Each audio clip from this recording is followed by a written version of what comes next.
Welcome to Telugu pavilion. అందరు బాగున్నారా? So ఇంకా మన ఎంఐ వర్సెస్ ఎస్ఆర్హెచ్ మ్యాచ్ రేపు ఎన్ని గంటలకు? 7:30 ఈవినింగ్ మ్యాచ్. సో దానికి సంబంధించిన ఒకసారి అనాలిసిస్ అండ్ ప్రివ్యూ ఒకసారి చూద్దాము. ఏమంటావురా ఈసారి ఏమవుతుంది? నాకు తెలిసి ఎస్ఆర్హెచ్ గెలుస్తుంది పక్క. అది వాన్కడే హై బ్యాటింగ్ స్కోరింగ్ పేజ్. ఇప్పటి వరకు మనకి ఎక్స్ప్లోజివ్ బ్యాటింగ్ ఉంది, మంచి బౌలింగ్ కూడా ఉంది.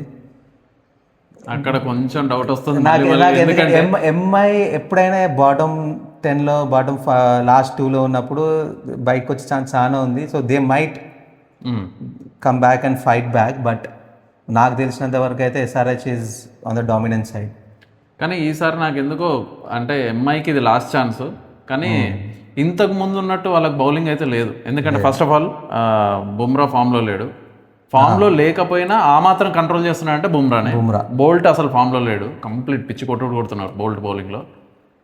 వాళ్ళు ఎంత డిపెండ్ అయిపోయారంటే అశ్వనీ కుమార్ మీద డిపెండ్ అయిపోయారు new ball bowling. Hardik Pandya కొడుతూనే ఉన్నారు, 2 ఓవర్లలో 38-40 రన్లు ఇస్తున్నాడు. సో నాకు తెలిసి అయితే మోస్ట్ ప్రాబబ్లీ ఈసారి ఎస్ఆర్హెచ్ కంఫర్టబుల్ విన్నే. బట్ నేనేమంటా అంటే వీళ్ళతోని సేఫ్ సైడ్ ఇంకొకసారి మన వాళ్ళు చేసింగ్ తీసుకోవాలి. ఫస్ట్ బ్యాటింగ్ మాత్రం చేయొద్దు. ఫస్ట్ బ్యాటింగ్ చేస్తే 270+ స్కోర్ అయితే పక్క. 250+ స్కోర్ పక్క. మెయిన్ వచ్చేసి పవర్ ప్లే. ఇద్దరికి, 2 టీంలకి, ఎస్ఆర్హెచ్కి పవర్ ప్లే ముఖ్యం, ఎంఐకి పవర్ ప్లే ముఖ్యం. ఇప్పుడు ఎంఐ కనుక ఒక 1-2 వికెట్స్ పవర్ ప్లేలో లూజ్ అయిందంటే కొలాప్స్. ఓకే, కూడా అదే పరిస్థితి. ఫస్ట్ 3 పడ్డాయి అంటే మన వాళ్ళు కొలాప్స్ ఏమి అవ్వరు, బట్ రన్ రేట్ డ్రాస్టిక్ తగ్గిపోతుంది. వీళ్ళు ఒక ఫస్ట్ 2 6 ఓవర్లలో 80 రన్లు కొట్టిందంటే అప్పుడు వికెట్లు పడ్డాయంటే మన వాళ్ళు 80 నుంచి 240 పోవాల్సింది 200, 210 దగ్గరనే ఒక 30-40 రన్లు అయితే ఈజీగా ఎఫెక్ట్ చూపిస్తుంది. మన కీ ఏంటంటే Abhishek Sharma, Travis head first 6 ఓవర్స్లో వాళ్ళు ఆడే విధానం. ఒకవేళ వాళ్ళు కనుక పికప్ అయ్యి మంచి స్కోర్ చేసారంటే no stopping from they. Same అక్కడ కూడా అంతే. క్వింటన్ డికాక్ తెలిసిందే, కొడితే సెంచరీ లేకుంటే డక్అవుట్ అట్లా ఉంటుంది సేమ్ అభిషేక్ శర్మ లాగా. సో క్వింటన్ మెయిన్ ఏంటంటే క్యాచెస్ మిస్ చేయొద్దు. మనకి లాస్ట్ ఫ్యూ మ్యాచెస్లో అదే జరిగింది, మన అపోనెంట్స్కి అదే జరిగింది. క్యాచ్ మిస్ చేయగానే క్యాచ్ ఓవర్ దే మిస్ అయ్యింది, హై స్కోరింగ్ వెళ్ళే ఛాన్సెస్ చాలా ఉంది లైఫ్ వచ్చాక. అది క్యాచెస్ విన్ మ్యాచెస్ అని అందుకే అంటారు. నాకు తెలిసి ఈసారి కొంచెం చేంజ్ అవ్వచ్చు ముంబై ఇండియన్స్ టీంలో. ఎందుకంటే అసలు ఓపెనింగ్ స్టెబిలిటీ లేదు. ఎప్పుడైతే రోహిత్ శర్మ ఇంజూర్డ్ అయిపోయి వెళ్ళిపోయినప్పటి నుంచి క్వింటన్ డికాక్ని తీసుకొచ్చారు. క్వింటన్ డికాక్తో పాటు దేశీ బ్యాట్స్మెన్ తీసుకొస్తున్నారు. కానీ వాళ్ళు కన్సిస్టెంట్గా పర్ఫార్మెన్స్ అయితే లేదు. నాకు తెలిసి రియల్ డికింటన్ మళ్ళీ వస్తాడు స్క్వాడ్లకి. మళ్ళీ క్రిష్ బౌలర్ని తీసుకొచ్చారు లాస్ట్ మ్యాచ్లో. శ్రద్ధల్ ఠాకూర్ తీసుకొచ్చే క్రిష్ భగత్ బదులు శ్రద్ధల్ ఠాకూర్ తీసుకొచ్చే ఛాన్సెస్ ఉన్నాయి దీంట్లో. ఎందుకు తెలుసా? షర్దుల్ ఠాకూర్ వేరియేషన్స్ వేస్తాడు. ఫస్ట్ ఆఫ్ ఆల్ మిడిల్ ఓవర్స్లో వికెట్లు తీస్తాడు, వేరియేషన్స్ వేస్తాడు. మన వాళ్ళకి వేరియేషన్ వేసిందంటే మన వాళ్ళకి వికెట్లు ఇచ్చే ఛాన్స్ ఎక్కువ ఉంది, చాలా ఉంది. ఎందుకంటే మనకు ఒక్కసారి 2 వికెట్స్ 3 వికెట్స్ పడ్డాక ఇంకా మన వాళ్ళు కూడా దేశీ బ్యాట్స్మెన్లు వచ్చేస్తారు. కొంచెం రూకీ బ్యాట్స్మెన్లు అనికేత్ వర్మ అనవచ్చు, సలిల్ అరోరా. సో వీళ్ళు వస్తారు కాబట్టి షర్దుల్ ఠాకూర్ వచ్చే ఛాన్స్ ఉంది. అటు సైడ్ నుంచి ర్యాన్ రికల్టన్ కూడా వచ్చే ఛాన్స్ ఉంది ఓపెనింగ్. రోహిత్ శర్మ ఆడకపోతే, రోహిత్ శర్మ నాకు తెలిసి అయితే ఇంకొక 2-3 మ్యాచెస్ వరకు అయితే రాడు. సో వాళ్ళైతే ప్రాబబ్లీ ఈ సీజన్ డన్ అనే అనిపిస్తుంది నాకు ముంబై అయితే. సో చూద్దాం ఏమవుతుందో. అండ్ ఎస్ఆర్హెచ్ విషయానికి వస్తే మాత్రం సేమ్ స్క్వాడ్ అవుతుంది, విన్నింగ్ స్క్వాడ్ ని. కాకపోతే ఏమన్నా చిన్న చేంజ్ ఏమన్నా ఉంటే శివాంగ్ కుమార్కి రెస్ట్ ఇచ్చి హర్ష్ దుబేని పట్టుకొస్తారు. మళ్ళీ ఇదే లాస్ట్ ఛాన్స్ అని అనుకుంటున్నా. అంటే ఈ సీజన్లో ప్రఫుల్ హింగేకి ఇదే లాస్ట్ ఛాన్స్ ఇస్తారేమో నాకు తెలిసి. ఎందుకంటే రన్స్ కొట్టినా వికెట్లు తీస్తే ఏమన్నా కన్సిడర్ చేయొచ్చు. ఫస్ట్ మ్యాచ్ తర్వాత రన్స్ దారుణం కొడుతున్నారు. 10 ఎకానమీ కూడా కాదు, 15-20 ఎకానమీతో కొట్టేసరికి మళ్ళీ ఏమన్నా ఛాన్స్, ఒక్కవేళ ఆ ఛాన్స్ అట్లాంటిది ఏమన్నా ఉంటే థర్మలైన్ పట్టుకురావాలి. ఓంకార్ థర్మలైన్. కానీ నాకు తెలిసి ప్రఫుల్ హింగే అది అగ్రెసివ్ బ్యాటింగ్ టువర్డ్స్ బౌలర్. అది నేను చూసిన వైభవ్లో అది. కానీ ఆ గెట్ బ్యాక్ ఏదైతే ఉందో ఫస్ట్ ఓవర్లో 25 రన్స్ ఇచ్చాక లాస్ట్ 3 ఓవర్స్ ఏవైతే ఇచ్చిండో అది సూపర్ ఉంది. దాని ప్రకారం చూసుకుంటే ప్యాట్ కమిన్స్ చాలా మంచి పని చేసిండు. ఫస్ట్ ఓవర్ తీసిన తర్వాత తను తీసుకొని వేరే వాళ్ళకి ఇచ్చి కొంచెం గ్యాప్ ఇచ్చిండు తనకి మళ్ళీ రీఅసైన్ చేసుకోవడానికి, మళ్ళీ ఎట్లా బౌలింగ్ వేయాలి. కానీ మిడిల్ ఓవర్లో తనని తీసుకొచ్చిన విధానం కానీ, ఎప్పుడెప్పుడు ఎవరిని తీసుకురావాలనే విధానంతో మన ప్రఫుల్ హింగే కానీ ఎలా అయితే పర్ఫామ్ చేశారో నెక్స్ట్ 3 ఓవర్స్లో దట్స్ ఎక్సలెంట్. సో నాకు తెలిసి హింగే ఉంచాలి, ఎందుకంటే విన్నింగ్ కాంబినేషన్ని పోనీ రన్స్ లీక్ అవుతున్నాయి fine, that's fine, but then winning కాంబినేషన్ని మార్చొద్దు అనేది నా ఒపీనియన్. విన్నింగ్ కాంబినేషన్ అయితే మారదు, కానీ నేను అనుకోవడం అయితే స్పిన్నర్ను శివాంగ్ కుమార్ లాస్ట్ 2 మ్యాచ్లలో డల్ పర్ఫార్మెన్స్ ఉంది కాబట్టి ఏమన్నా కొంచెం పక్కకు పెట్టి హర్ష్ దుబేని వాళ్ళిద్దరిట్లో ఒక్కరే రావాల్సి వస్తుంది, లేదంటే ప్యాట్ కమిన్స్ ఉన్నాడు కాబట్టి ప్యాట్ కమిన్స్ వల్లే లాస్ట్ మ్యాచ్ గెలిచింది నన్ను అడిగితే. రెండు టీమ్స్ కి ఏదైనా డిఫరెన్స్ ఉంది, అందరినీ కొట్టారు, ఏదైనా డిఫరెన్స్ ఉందంటే ప్యాట్ కమిన్స్.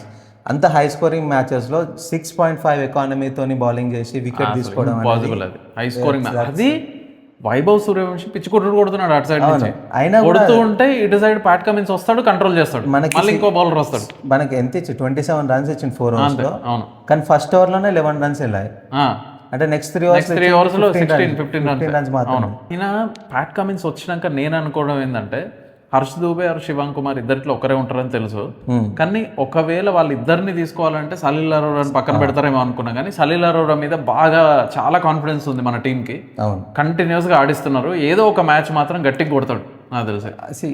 సలీల్ అరోరా రోలే అది బ్రో. సో సలీల్ అరోరా వచ్చే ఆ టైంకి, సో బేసికలీ ఒకళ్ళు ఫస్ట్లీ ఎర్లీ వికెట్స్ పడ్డాయంటే స్టాండ్ ఇవ్వాల్సి వస్తుంది, కానీ మనం టీం బిల్డ్ చేసిన ప్రాసెస్ ఏంటంటే Salil Arora should come in the last and hit అనుకున్న తన రోలే అది.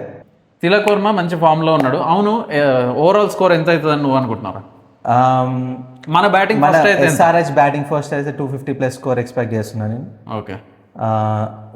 బౌలింగ్ ఫస్ట్ అయితే 200 లోపు ఎంఐని either complete overs or all out చేసే అవకాశం ఉంది.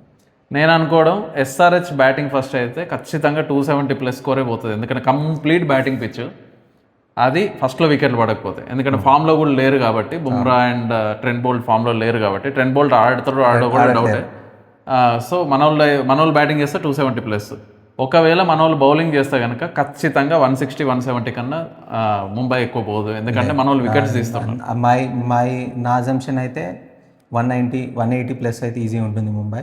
చెప్పలేం, 200 క్రాస్ అయ్యి 210 వరకు ఉండొచ్చు, కానీ మనం అయితే క్రాస్ మాత్రం అవ్వదురా. అవుతే ఆ సైకలాజికల్ ఫీలింగ్ వచ్చేస్తుంది ప్రతిసారి. మొన్న విన్ అయినట్టు విన్ అవ్వలేము. Bumrah yorker, Bumrah worst form లో ఉన్నప్పుడే 30 రన్లు ఇట్లా ఇస్తున్నాడు, అది చేజింగ్ లో బుమ్రాని పట్టుకొని ఆయన 3 ఓవర్లు పెట్టుకుంటారు లాస్ట్ కి. ఇప్పుడు బుమ్రా ఒకటి ఉంటే సరిపోదు కదా బ్రో, బుమ్రాకి సపోర్ట్ చేసే బౌలర్స్ ఉండాలి. సో నాకు తెలిసి actual threat in MI bowling అంటే Ashwini Kumar and Ghazanfar in spin. వాళ్ళిద్దరూ బుమ్రా ఎకానమీ గ్రేట్, వికెట్ తీసుకుంటుండా అంటే I don't know, but wicket taking bowlers అంటే అశ్విని, గన్జఫర్ నాకు ముంబై టీంలో. శాంట్నర్ కూడా ఉన్నాడు, ఆయన చాప కింద నీరే, ఆయన ఉత్తానే వికెట్ తీస్తాడు అండ్ ఖచ్చితంగా వికెట్ పడుతుందిరా. 4 ఓవర్స్లో 1 or 2 వికెట్స్ తీస్తున్నాడు, రన్స్ కంట్రోల్ చేస్తున్నాడు శాంట్నర్. మీకు మన ఎస్ఆర్హెచ్ బ్యాటింగ్ ఫస్ట్ చేస్తే ఎంత స్కోర్ చేస్తుంది అనేది మీరు కూడా కమెంట్ చేయండి, అండ్ ఎస్ఆర్హెచ్ బౌలింగ్ చేస్తే వాళ్ళని ఎంత లోపల కంట్రోల్ చేస్తుంది అనేది కూడా కమెంట్ చేయండి. నీ ప్రకారం ఎంఐ గెలవాలంటే ఏం చేయాలి? ఎంఐ గెలవాలంటే టాప్ ఆర్డర్ దారుణంగా క్లిక్ అయ్యి అట్లీస్ట్ 240+ స్కోర్ కొడితేనే వాళ్ళు విన్ అవ్వడానికి అట్లీస్ట్ ఛాన్స్ ఏమైనా ఉంటుంది. 240 స్కోర్ కొడితే వాళ్ళు విన్ అవ్వచ్చు, ఎందుకంటే వాళ్ళకున్న ఓకే బౌలింగ్తోని మన వాళ్ళను ఫస్ట్ 2 వికెట్లు 3 వికెట్లు తీస్తే మన వాళ్ళు డిఫెన్స్లో పడిపోతారని నా ఫీలింగ్. వాళ్ళు 240+ స్కోర్ చేస్తే తప్ప విన్ అవ్వరు. కానీ ఇప్పుడు వాళ్ళ మొరాల్ కూడా చాలా దెబ్బతింది, ఎందుకంటే 7 మ్యాచెస్లో 2 విన్ అయ్యారు, 5 ఇది డూ ఆర్ డై మ్యాచ్. నాకు తెలిసి కష్టం, ఎందుకంటే ప్రెషర్ చాలా ఉంటుంది. వాళ్ళు ఒక విన్ కోసం చాలా హంగ్రీగా ఉన్నారు, ఇది డూ ఆర్ డై మ్యాచ్ లాగా కాబట్టి పర్ఫామ్ చేసే అవకాశం చాలా ఉంది. ఎప్పుడైనా ఎవరన్నా టీంని బాగా ప్రెషర్ సిచ్యువేషన్లో పెడితే they come up rising. Wait and watch. And తప్పకుండా కమెంట్ చేయండి, లైక్ చేయండి. తెలుగు పెవిలియన్కి మాత్రం సబ్స్క్రైబ్ చేసుకోండి. డెఫినెట్గా ప్రతి మ్యాచ్కి ముందు వీడియో ఉంటుంది. That's all. సో మ్యాచ్ చూసిన తర్వాత మళ్ళీ మాట్లాడదాం. రేపు మ్యాచ్ అయిపోయింది ఎవరెవరి నీ కరెక్ట్ అయినా నాయి కరెక్ట్ అయినా చూద్దాం. లేకుంటే కామెంట్స్లో మెన్షన్ చేయండి, మీది కరెక్ట్ అయితే మీది కూడా మెన్షన్ చేస్తాం. Thank you so much.